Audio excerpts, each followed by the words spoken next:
Bon, l'objectif, c'était premièrement exprimer notre désapprobation totale en rapport avec tout ce qui se passe actuellement dans notre pays, avec cette guerre d'agression qui nous est actuellement imposée par le pays voisin, en l'occurrence le Rwanda. Donc nous avons voulu encore aujourd'hui organiser cette manifestation citoyenne, populaire et patriotique pour dire à la face du monde, à la face de la communauté internationale, que le peuple congolais est fatigué de ces différentes guerres à répétition, de toutes ces guerres d'agression qui sont en train de nous causer énormément de dégâts, énormément de problèmes, énormément de pertes, tant en vies humaines, mais également sur le plan socio-économique. Nous avons également voulu, à travers cette marche, dire à la face de la communauté internationale que nous sommes en train de refuser cette hypocrisie qui caractérise la communauté internationale. On ne peut pas comprendre qu'au Congo, qui est plus de 8 millions de morts, et que la communauté internationale reste indifférente sans qu'elle se mobilise. Nous voudrions voir la même mobilisation qui est en train d'être observée, notamment en Ukraine actuellement, où la communauté internationale est fortement mobilisée pour venir en aide aux Ukrainiens qui sont victimes d'une agression. Et on aurait souhaité que cette même mobilisation soit aussi vécue et soit aussi visible, palpable pour les cas de la République du Congo. Et voilà pourquoi, à l'issue de cette manifestation, qui au fait ne constitue que le lancement de toute une série d'autres actions citoyennes de grande portée, d'autres actions citoyennes de grande envergure qui vont être organisées, notamment dans les provinces de l'Est, nous avons lu un mémorandum. Ce mémorandum est adressé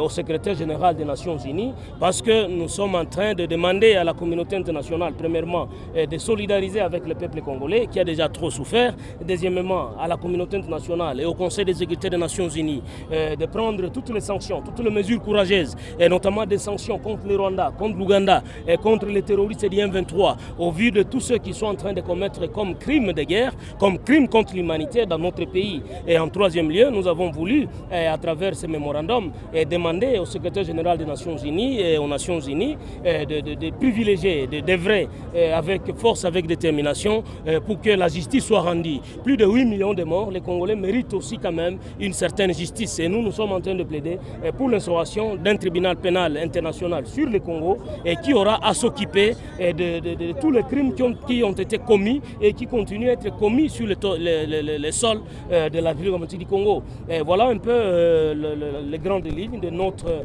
manifestation, de notre action citoyenne, et à l'issue de laquelle nous irons déposer bien évidemment ce mémorandum à la MONUSCO qui représente les Nations Unies ici dans notre pays. Et après cette étape, il y aura bien évidemment, comme le collègue a eu à le dire, d'autres actions citoyennes qui vont être mobilisées. Et nous avons fini notre marche, notre manifestation en nous joignant à cet appel pressant de la sainteté, le pape François, qui a demandé à tout le monde, notamment aux grandes puissances, de retirer leurs mains de l'Afrique, de retirer leurs mains de la République du Congo. La RDC n'est pas une mine à exploiter, la RDC n'est pas une terre à conquérir, c'est une terre qui a des propriétaires que nous sommes Congolais. Nous sommes totalement satisfaits, Vous savez, nous, on ne compte pas sur le nombre, on peut être même 10, même 5 personnes. Mais pour nous, le plus important, c'est le message. Donc, on est totalement satisfaits. Les gens ont répondu à cette invitation et nous espérons qu'ils finiront par comprendre. Parce qu'ici,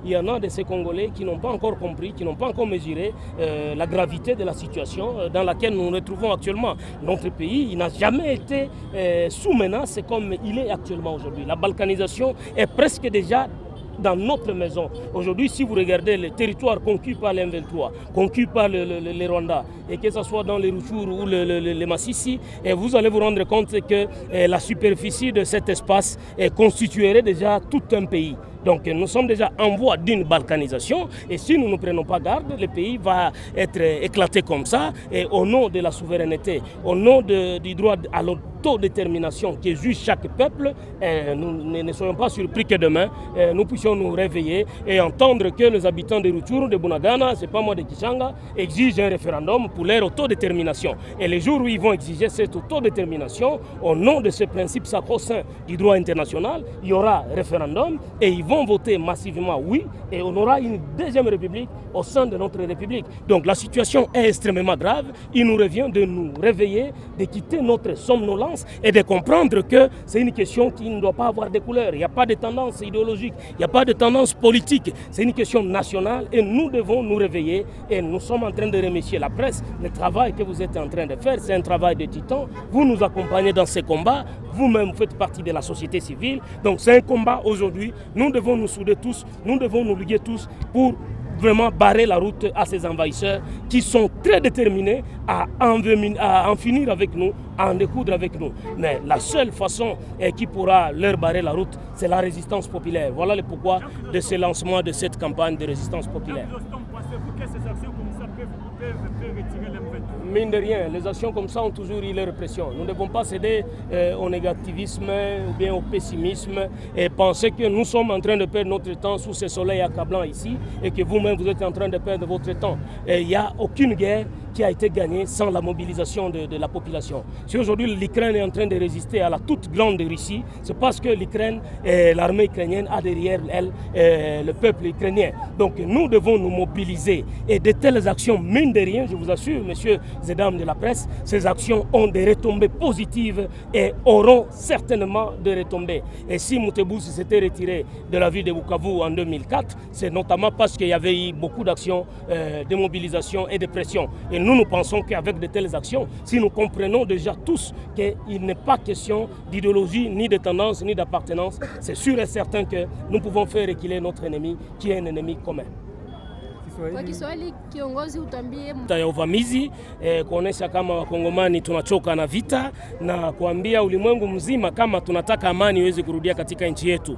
Na hiyo maandamano ya leo inakuwa ni mwanzo wa ingine maaction citoyenne zenye zitafanyika za envergure kabambi sana, na hizo maaction zitakuwa na objectif ya kumobilize, ya kueveiller conscience patriotique et citoyenne ya Wakongomani wote, kualika Wakongomani wote wa kaskazini kama vile wa magharibi, wa mashariki kama vile wa kusini, kuangalia namna gani tunaweza pamoja kuamka na kushikamana, kukamatana mkono mkononi kusudi tuweze kupigana na hawa maadui ama hawa mavamizi. Na lengo lingine ilikuwa ni kutafuta kuonesha, kuatire attention ya communauté internationale. Communauté internationale yenye sisi tunakuwa tukikonstate kama iko na hypocrisie, iko na unafiki, haijue franc jeu, haijimobilize aux côtés ya population ya Congo. Kuambia communauté internationale kama hiyo mambo yenye yanapitikana katika nchi Kongo, mauaji, milioni ya watu zaidi ya milioni 8 watu wamefariki, mais hatusentir mobilisation ya communauté internationale. Tunataka kuambia communauté internationale wajisolidarize na peuple congolais na wasimame wakuwe pamoja na sisi kadiri wanasimama pamoja na wananchi wa Ukraine, na sisi tunataka pia tuone hiyo solidarite, na tumekuwa pia tukiambia hiyo communauté internationale kitu tunataka justice ifanyike. Hiyo mambo yote mauaji imefanyika katika nchi yetu, isibakie mu indifference, isibakie mu impunité. Na kwa kumaliza, tunakuwa tukitoa mwito kwa Wakongomani wote, kuwaalika, kuambia kama nchi yetu kwa sasa inapatikana katika hali mbovu sana, inapatikana katika hali ya kuzimia, ya kuvutia. Tunakuwa mweta ya koma yenye iko très profond. Inatomba sisi kama vile Wakongomani tuweze kuprendre conscience na hiyo eta, na tukiprendre conscience na hiyo eta itakuwa kwepesi kwetu kuweza kuresiste contre hawa wavamizi, contre hawa waagresseur wenye wanatoka kwa nchi za kigeni, en l'occurrence Rwanda. Kama sivyo tutalamuka siku moja tunasikia kama Ruchuru, Masisi inajiproklame comme état indépendant, inakuwa republique, na hiyo itakuwa materialisation ya hiyo yenyewe wanaita katika lugha kimombo balkanisation. Ni wanani wanaweza kuzuia balkanisation? Sio jeshi za EAC, sio jeshi la MONUSCO, ni sisi Wakongomani kama vile raia tukisimama na tukijiunga mkono mkononi na tukikuwa nyuma na pamoja ya jeshi na vyombo vya usalama vya nchi ya kwetu.